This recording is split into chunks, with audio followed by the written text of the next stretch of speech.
السلام علیکم ورحمت الله وبرکاته. څنګه دوستانو خی جوړې خیریت سره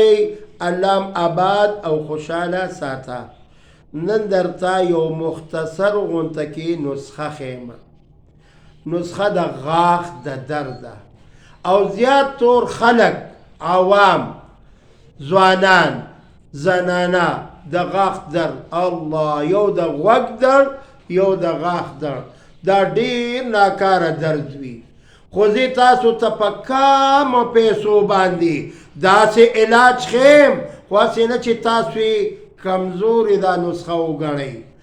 دا کمزوري مه ګڼئ ځکه یو ډاکټر نه یو سړی راغی ویل جی امریکا کې مې بچي دي په لندن کې مې بچي دي او 1000 مې بار پیس ورکړی دی خو ما ته دوی داسې ولیکه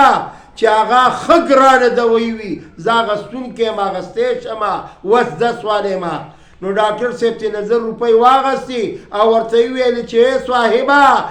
د چرګانو خپې خوره زه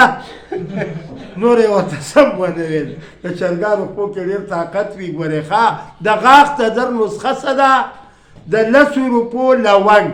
لونګ خو پېژنئ که نه پخوا به زنانو په دې پیوي کې اچولو خوشبو هم کوي خو ګورې دا چې هسې هم دې غاښ کې کېدئ نو هم هم درد قلاروي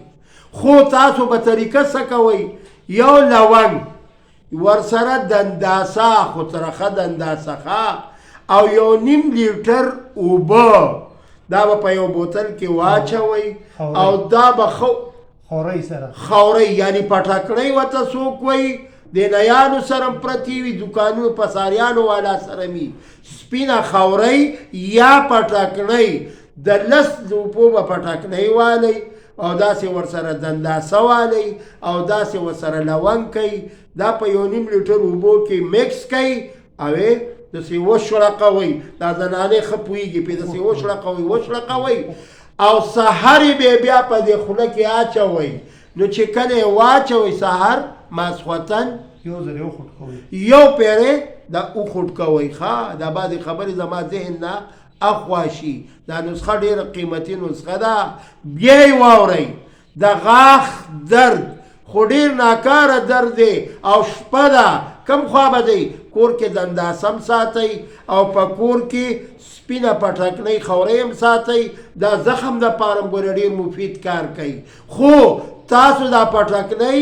او دنداسه او ورسره لونګ په یو نیم لیټر اوبو کې واچوئ خو وی خوټ کوئ ښه چې وی خوټ کوئ نو بیا به خولې ته ور واچوئ مزمزه چې ورته وایي او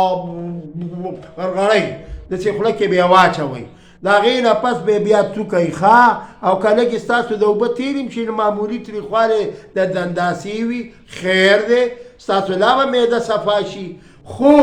دا به انشاءالله تاسو په دې ازمیخ وکئ یو هفته استعمال دی ازمیخ به تاسو کوئ دعاګانې به ماته کوئ خو ماته به بیا وایئ چې قاري صاحب زنده باد ښایسته نسخه دې راته ښولې وه والسلام.